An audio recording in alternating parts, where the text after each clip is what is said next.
Hola, ¿cómo están? Aquí vamos a resolver, como quien dice, todo lo que nos han dicho que van a tomar en el examen de WhatsApp. Para ello, aquí tengo unos chats en donde se ve lo que nos va a tomar. Vamos a ir por partes. Primero nos dicen que calculemos el índice de Langelier y explicar su resultado. Para ello, debemos saber cuál es la fórmula de Langelier. El índice de Langelier, o como sus siglas son LSI, nos dice que es igual a la resta del pH y el pHs, donde pH es el pH del valor medio del agua y pHs es un pH a saturación de calcito o carbonato de calcio. En el examen nos van a dar este valor de pH, sin embargo nosotros debemos calcular el pHs. ¿Cómo se calcula este valor?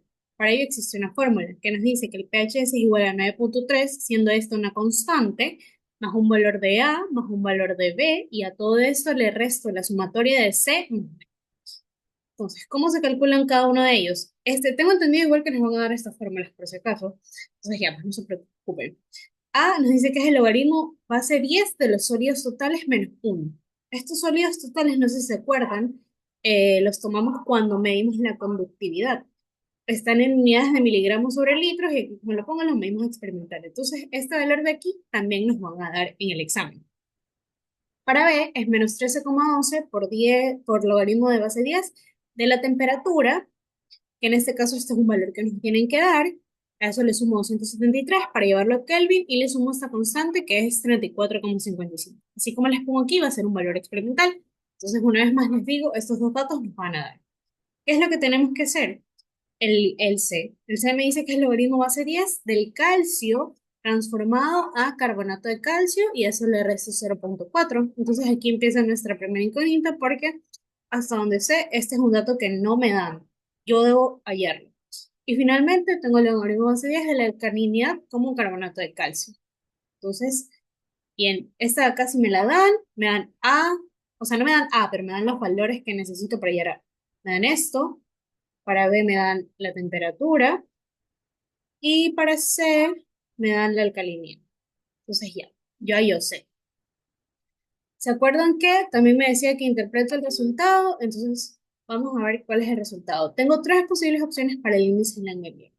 Primero, que me quede un valor negativo, y si es negativo significa que mi muestra tiene carácter corrosivo.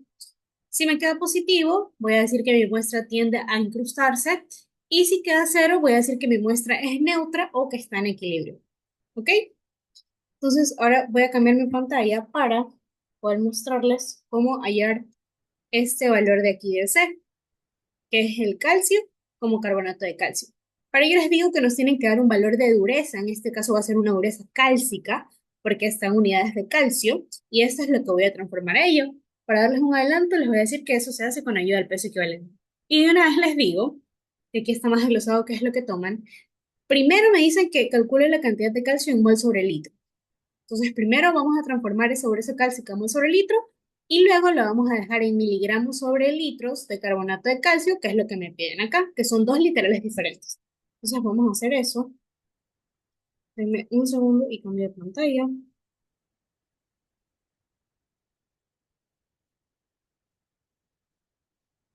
Ok,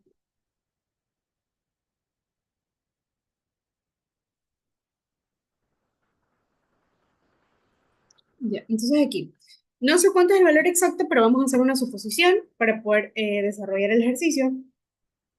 Entonces voy a decir que a mí me da una uracil cálcica de 20 miligramos sobre litros de calcio. Ya. Entonces, si se acuerdan, lo que yo proyecté, primero me decían que haya el calcio en unidades de mol sobre litro. Y ya, pues esto nomás se va a hacer con el peso molecular. Entonces yo tengo 20 miligramos sobre litro. Esperen, dejar que se esté en mi pantalla. Dame un segundo. Ok, ya. 20 miligramos sobre litros de calcio y debo pasarlo a mol sobre litro. Entonces primero lo voy a pasar a gramos. Yo sé que un gramo tiene 1000 miligramos, asimismo que un mol de calcio tiene 40 gramos.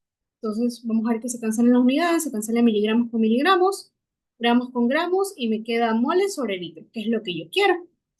Entonces ya, pues aquí nos va a quedar un valor que no tengo calculadora en la mano, pero bueno, lo que sea que quede va a quedar en mol sobre litros. Y ya, hallamos el primer literal. El segundo literal era hallar el índice de Langelier y, ¿se acuerdan? Teníamos que hallar C, que era hallar el calcio en unidades de miligramos sobre litros de carbonato de calcio. ¿Ok?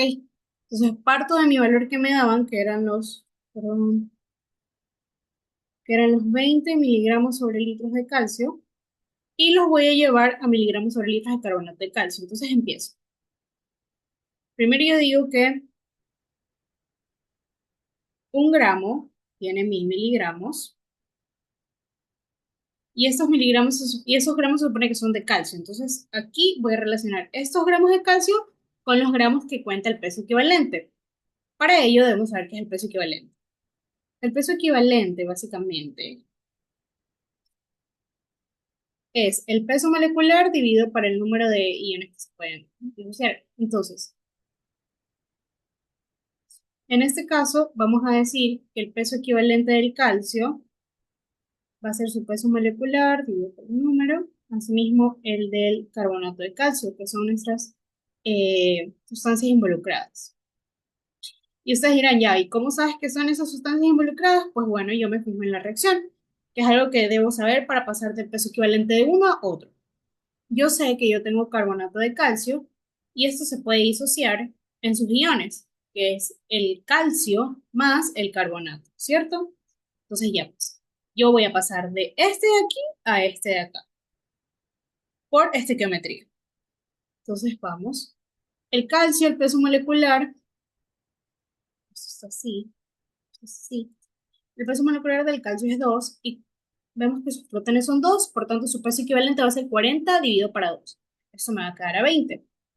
Y asimismo para el carbonato de calcio, su peso molecular es 100 dividido para 2, que es el ion al cual está elevado, me va a quedar 50. Entonces el peso equivalente del carbonato de calcio 50 y el peso equivalente del calcio 20. Ya. Entonces ahora sí, sigamos. Paso de miligramos a gramos, ¿cierto? Entonces yo digo que un equivalente químico de calcio va a ser igual a su peso molecular dividido para su número de iones. Y eso de aquí me quedan unidades de gramos. En este caso, el calcio es 40 para 2, que ya vimos acá, que es 20. Entonces yo reemplazo. ¿Ok? Entonces, hasta ahora se me han cancelado miligramos con miligramos y gramos con gramos. Entonces lo tengo en equivalentes químicos de calcio. De equivalentes químicos de calcio yo puedo pasar a equivalentes químicos de carbonato de calcio. Entonces yo digo que un equivalente químico de calcio va a ser igual a un equivalente químico de carbonato de calcio por la reacción, ¿verdad? Ya, ahora lo tengo en equivalentes químicos de carbonato de calcio. De aquí puedo decir que un equivalente químico de carbonato de calcio va a ser igual a su peso molecular dividido por 2. Ya vimos acá que eso es igual a 50. Entonces aquí va a ser 50 gramos de carbonato de calcio. Pero como a mí me lo piden en miligramos sobre litros, estos gramos los paso a miligramos. Entonces yo sé que un gramo tiene 1000 miligramos. Puse 1000, sí, 1000 miligramos. Ya, pues entonces ahí, vamos a ver si está bien. Aquí estos miligramos con estos miligramos se van, estos gramos con estos gramos se van, que se supone que son gramos de calcio. Equivalentes químicos de calcio se va con equivalentes químicos de calcio, equivalente químico de carbonato con equivalente químico de carbonato, gramos con gramos, y aquí me quedan los miligramos sobre litros, que era lo que yo quería. Entonces, cuando ustedes metan eso en su calculadora, que no sé cuánto es, les va a quedar en miligramos sobre litros de carbonato de calcio. Que ese es el valor que ustedes necesitan para reemplazar en su C. Entonces, ahora voy a cambiar de pantalla nuevamente y ya. Entonces, una vez que hayan ese valor, que como ven dicen calcio como carbonato de calcio, lo ponen aquí y le restan el 0,4. Y así tendrían todos estos valores que los reemplazan acá en PHS, y eso es lo que ustedes van a venir y van a meter acá en su índice de Langelier. Una vez más, esta respuesta les puede quedar positiva, negativa o cero, y aquí abajo, como les dije, está lo que significa cada uno. Entonces ya, ahí se supone que ya tenemos la primera parte, tenemos estos dos de aquí. Luego me dicen que van a tomar el porcentaje de remoción en el proceso de coagulación. Para el porcentaje de remoción, tengo la turbidez inicial menos la turbidez final dividido para la turbidez inicial y todo esto por 100, tal como si fuera un porcentaje de error. Entonces ya, esa es la fórmula que debemos aplicar. Para todo ellos nos tienen que dar datos de turbidez y nos tienen que dar los datos de pH. Básicamente el pH es para la parte teórica, que es la pregunta que sigue después, que nos dice explicar en qué afecta el pH en el proceso de coagulación. Y bueno, nosotros nos van a dar muchísimos datos, pero como tip les digo que en vez de sacarle porcentaje de remoción a todos esos datos, ustedes solo pueden tomar el que vean que tenga mayor diferencia. ¿A qué me refiero? Déjenme ponerlo aquí. Ok, miren. Por ejemplo, la turbidez inicial va a ser la misma para todas las muestras, porque se supone que es mi muestra sin yo haberle agregado ningún coagulante, ni alterándole el pH, nada. Entonces, como ven aquí es 156. Pero mi turbidez final sí va a estar afectada por lo mismo, ¿verdad? Porque todos van a tener distinta, ¿cómo se llama? Le voy a dar unos distintos mililitros de mi coagulante. Una dosis diferente, será la palabra dosis. Ya, entonces veo que yo todo tengo estos diferentes. Yo veo a cuál yo le reducí la turbidez. Mi turbidez inicial era 156 y mi turbidez final en este caso es 54,9. Vemos que este es el valor menor de todos estos. Entonces, como yo reducí mucho más la turbidez en este caso, a este le saco el porcentaje de remisión. Y si se dan cuenta, este es el que les queda un porcentaje de remisión mayor. Entonces ya, pues ustedes se ahorran hacer todo esto si solo sacan el LECA. Ya, ahí tenemos otra pregunta. Ahora vamos con la parte teórica, que dicen que afecta el pH de la coagulación. Tal como les dije, el pH se ve afectado por la dosis de coagulante que yo le introduzca. Vemos aquí que el pH es un factor crítico en el proceso de coagulación, ya que afecta tanto la solubilidad del coagulante como la estabilidad de las partículas suspendidas. En resumen, ajustar el pH puede influir en la dosis que se debe agregar del coagulante. Ya. Siguiente pregunta. Me dice, ¿cómo se debe guardar la muestra o recipiente cantidades de muestras? Vamos a responder. Esto lo hicimos en el informe cero. Para el muestreo in situ, primero debemos saber que el agua recolectada debe estar de 10 a 30 centímetros bajo la superficie del líquido. Para ello se debe verificar no contaminar la tapa ni el cuello del recipiente. Si se acuerdan, nosotros metíamos la mano hasta el fondo y veíamos que se llene todo el envase. Luego, si no podemos efectuar las mediciones en el lugar, bien, esta no es las mediciones, en realidad es la determinación de parámetros. Ok, si yo no determino la determinación de parámetros en ese instante, lo que debo hacer es que voy a almacenar mi muestra para evitar que se contamine. ¿A qué temperatura? A una temperatura menor igual a 4 grados Celsius. Luego, eso de aquí se puede almacenar en recipientes plásticos de tapa rosca que deben ser de 1000 mililitros y podrían ser de vidrio dependiendo del análisis. En nuestro caso, plástico. Ya, y esas son las condiciones que creo que deberíamos tener. Luego Joy me dijo que les preguntaron eso, la diferencia, bueno, no la diferencia, pero cómo se relacionan estas. Para ello debemos saber que la dureza es la concentración de cationes equivalentes. Estos son el calcio y el manganeso. Por eso la dureza se divide en dureza cálcica, dureza manganésica, perdón, magnésica, y la dureza total, que pues va a ser la sumatoria de estas dos durezas, la cálcica y la magnésica. Entonces vemos que la dureza cálcica es la parte de la dureza total que se debe exclusivamente a la presencia de calcio. Tiene bastante sentido. Y por otro lado, pues la dureza magnésica entonces va a ser la parte de la dureza total que se refiere a la dureza atribuida por mi cation, que en este caso va a ser el magnesio. ¿Ok? Vamos con lo siguiente y ya, eso es todo. Eso es todo. Vemos que aquí tenemos las preguntas más desglosadas. Miren, en la primera parte te damos notas de alcalinidad, dureza cálcica, pH y temperatura. Ya vimos que la dureza cálcica me sirve para hallar el C de mi índice de Langelier, que era lo que les decía acá. Ya. El pH me sirve porque la fórmula me dice que le ponga el pH. Y la alcalinidad, que no la debo transformar, y la temperatura. Ya vimos para qué usamos todo eso. Luego, medición en las condiciones de muestreo. Ya vimos que el volumen mínimo es 1000 mililitros, el recipiente que debe ser plástico con tapa, temperatura de almacenamiento, 4 grados Celsius, es que no se muestra en ese instante. Calcule la cantidad de calcio en mol litros, ya lo hicimos. Calcule el índice de Langelier, ya sabemos cómo se hace, y analice el valor. Ya vimos que esto depende de si me queda negativo, positivo o cero. Luego me dan varios valores de pH, dosis, turbidez inicial y final, te pide elegir el mejor y calcular la eficiencia de remoción. ¿Ok?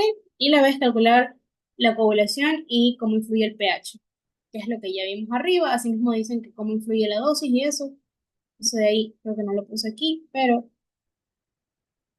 a ver, vamos a ver, y le pregunté a ChatGPT. Denme un segundo, ya busco, porque le he preguntado muchas cosas en el día. Y ver dónde está justamente esa parte. Mm, a ver, espérenme un segundito.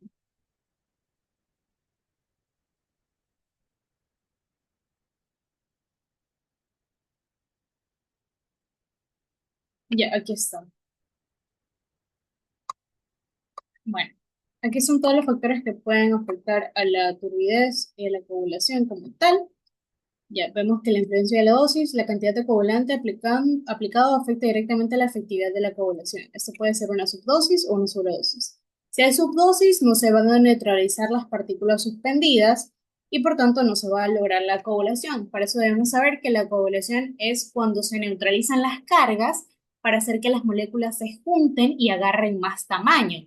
Que esto va a ayudar a mi proceso de floculación, que es cuando ya estas moléculas que están un poco más grandes se vuelven más grandes debido a la agitación que tiene y se sedimentan, ¿ok?